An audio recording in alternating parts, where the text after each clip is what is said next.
अस्सलाम वालेकुम। आज की वीडियो में हम स्टार्ट करेंगे 296 से ऑनवर्ड एमसीक्यूज़ बेसिक कंप्यूटर की प्रिपरेशन की ये वीडियो सीरीज़ जो है वो हमने ऑप्शन नंबर 1 से 295 ऑप्शंस तक कवर कर लिया। सो इस वीडियो में जो फर्स्ट ऑप्शन है in PowerPoint if you select the insert, और इंसर्ट के बाद आप पिक्चर में जाते हैं और पिक्चर के बाद फ्रॉम फाइल, तो उसके बाद क्या होता है you can insert the pictures only. तो ओबियसली आप इंसर्ट के अंदर पिक्चर्स और उसके बाद फ्रॉम फाइल, तो जो आपके कंप्यूटर में डाउनलोडेड फाइल्स हैं उनमें से आप कोई भी अपनी चॉइस के अकॉर्डिंग सेलेक्ट करके इंसर्ट कर सकते हैं, डाल सकते हैं। Which of the following is not a way to cut the exist, select the text and press the delete button.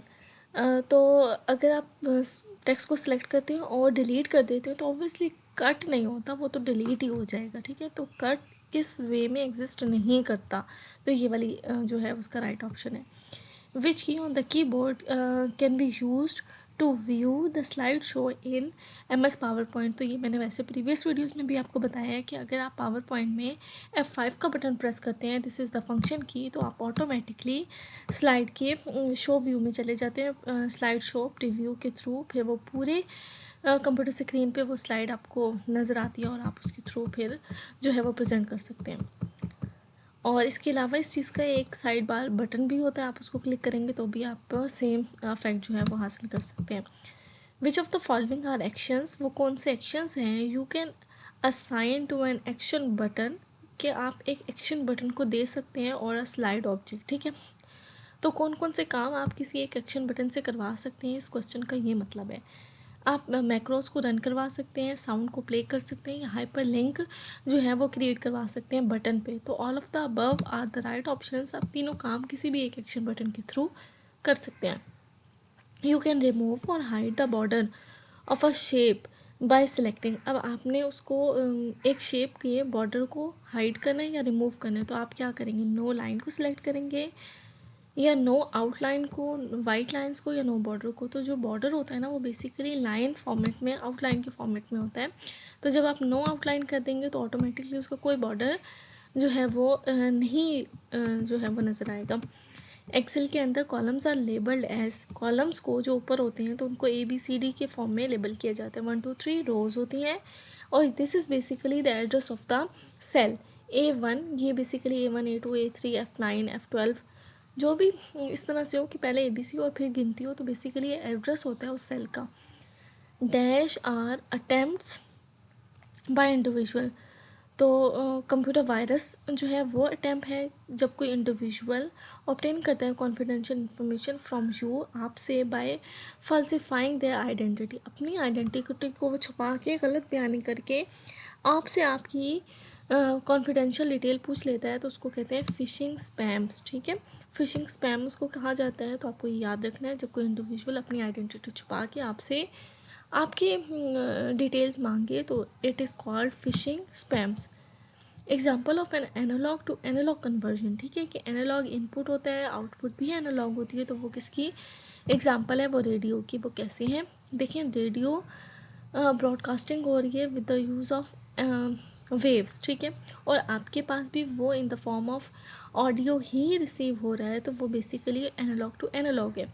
अगर हम वीडियो की बात करें तो देखिए वीडियो क्या है, वीडियो में आपके पास विजुअल इम्पैक्ट्स भी आ रहे हैं, ऑडियो भी आ रही है, तो बेसिकली उसकी इनकोडिंग और डिकोडिंग हो रही होती है। तो ऑडियो टू ये analog to digital, digital to analog conversion है। टेलीविजन भी सेम एग्जांपल और इंटरनेट भी। So the right answer is radio. To create a web page we use the term, हम कौन सी टर्म यूज़ करते हैं वेब पेज को क्रिएट करने के लिए, तो HTML फॉर्म में आपका कोई भी वेब पेज क्रिएट होता है, and this is the abbreviation of hyper text markup language. ये आपको याद रखनी है। नेक्स्ट है what is rendering in video editing. Video editing के अंदर रेंडरिंग का क्या मतलब होता है, तो हमेशा याद रखें जब रेंडरिंग का लफ्ज़ आएगा उसका मतलब होता है आपने सारे जो है वो विजुअल इम्पैक्ट्स सारी चीज़ों को सेट कर लिया, आपकी फ़ाइनल वीडियो रेडी है, लेकिन अभी वो वीडियो की शक्ल में नहीं आई। तो जो फाइनल स्टेप होता है वीडियो की प्रोडक्शन का उसको रेंडरिंग बोलते हैं। मैं इसको आपको एक एग्जांपल से बता देती हूँ। I have open a software called Camtasia, ठीक है।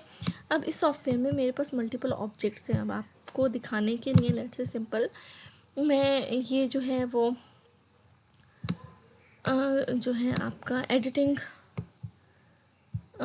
टूल बार, उसके थ्रू ये सारी चीज़ों को मैंने सेट कर दिया। इसमें मैंने ऑडियो भी ऐड कर दी, विजुअल्स भी ऐड कर दिया, अपनी मर्ज़ी से जो जो मुझे इसमें इम्पैक्ट डालने थे वो सब कुछ कर दिया, ठीक है। अब इसके बाद अभी ये सॉफ्टवेयर के अंदर है, इसको जब मैं प्रोड्यूस एंड शेयर पे क्लिक करूँगी तो बेसिकली फिर ये जो है वो रेंडर होना शुरू हो जाएगी, ठीक है। अब इसको क्लिक करते हैं, रेंडरिंग टाइम पे वो कुछ आपको आपसे ऑप्शंस पूछ रहा होता है कि डायमेंशन क्या होनी चाहिए, फॉर्मेट क्या होनी चाहिए। तो हम सिंपल इसको यहाँ पे आप 1080 रखना चाहते हैं, 720 पे रखना चाहते हैं, वो सारी चीज़ें सेलेक्ट करने के बाद आप नेक्स्ट पे क्लिक करते हैं। आप नेम रखते हैं, नेम रखने के बाद आपकी जो भी लोकेशन है आप अपनी चॉइस के अकॉर्डिंग वो लोकेशन सेट करते हैं और इसके बाद फिनिश पे क्लिक करते हैं। जैसे आप फिनिश पे क्लिक करेंगे तो वीडियो जो है वो रेंडर होने शुरू हो जाएगी, मतलब आपने वीडियो के तमाम बेसिक काम पूरे कर लिए। इसके बाद आप फिनिश पे क्लिक करें। सी यहाँ पे क्या लिखा हुआ आ रहा है, rendering project and rendering the video, और उसकी परसेंटेज आपके सामने आ रही है कि कितने परसेंट रेंडर हो गई है। रेंडर मीन फाइनल स्टेप होता है वीडियो के प्रोडक्शन का। तो हम इसको यहाँ कैंसिल कर देते हैं, because I just do this to show you the process of rendering. So इसको हम जो है वो कैंसिल कर देते हैं, इस सब को भी ख़त्म कर देते हैं। Back to the option. तो 305 हमने अच्छे से समझ लिए कि रेंडरिंग क्या चीज़ है, फाइनल स्टेप है वीडियो के प्रोडक्शन का।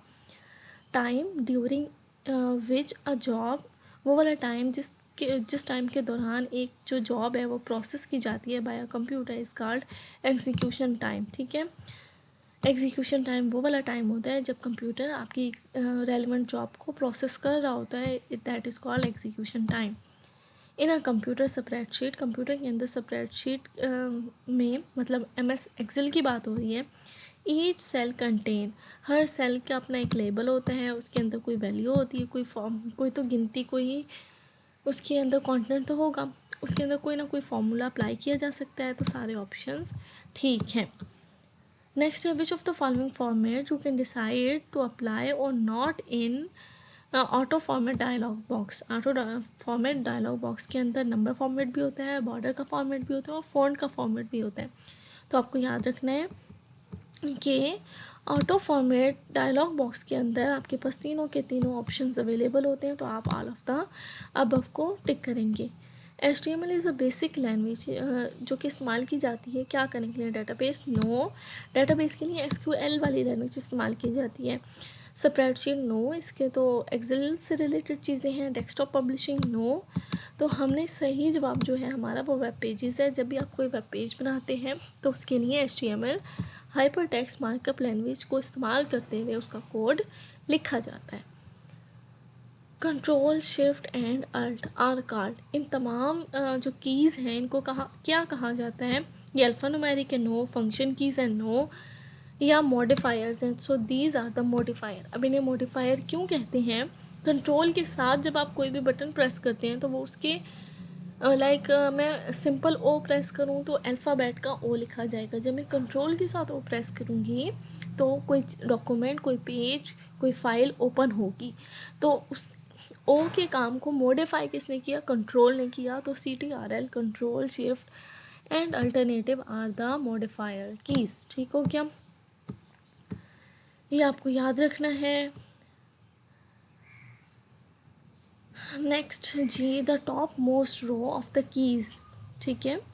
कीबोर्ड पे सबसे ऊपर जो कीज़ बनी हुई होती है एस्केप होता है, उसके बाद 1 से लेके 12 तक कीज़ होती है, उनको क्या कहा जाता है, तो उनको फंक्शन कीज़ कहा जाता है, ठीक हो गया, यहाँ तक क्लियर हो गया। और दूसरी बात उन्होंने पूछी है, and the longest key on the keyboard, keyboard पे सबसे लंबी वाली की कौन सी होती है, तो वेरी इजी, स्पेस बार होती है। CDMA technology uses in mobile phone stand for, C जो है वो कोड डिवीज़न मल्टीप्लेक्सिंग, ठीक है, code division multiplexing, multiple access, ठीक है, कोड डिवीज़न मल्टीपल एक्सेस, ठीक है।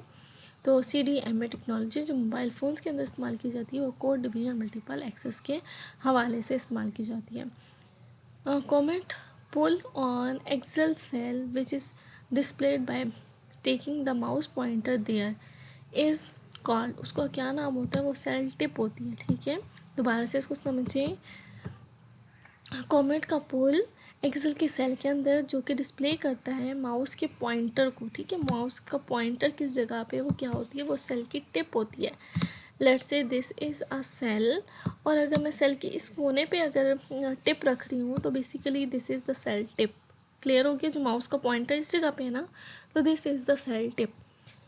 Who is called the grandfather of computer, तो Charles Babbage, father of computer भी Charles Babbage and grandfather of computer भी Charles Babbage हैं, ठीक है।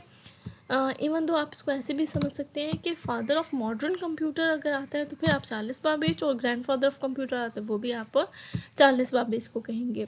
अच्छा, इसके अलावा इन्होंने डिफरेंस इंजन और एनालिटिकल इंजन भी जो है वो इन्वेंट की है, फॉर्म किया था, तो इस वजह से भी इनका नाम इम्पॉर्टेंट है। A word term describe a picture that has been resized by the percentage, ठीक है। परसेंटेज की बेस पे एक तस्वीर को जब आप रीसाइज करते हो तो उसका क्या नाम होता है, उसको आप बोलेंगे कि स्केल्ड किया है। अब स्केल्ड अप भी होगा और स्केल्ड डाउन भी हो सकते हैं, बट आपको ये याद रखना है कि परसेंटेज वो अप है तो वो स्केल्ड अप है, परसेंटेज कम कर दी गई है तो वो स्केल्ड डाउन है। ओके जी, इस वीडियो में इतना ही इनफ है। 315 तक MCQs को हमने कवर कर दिया। Thank you so much for watching this video.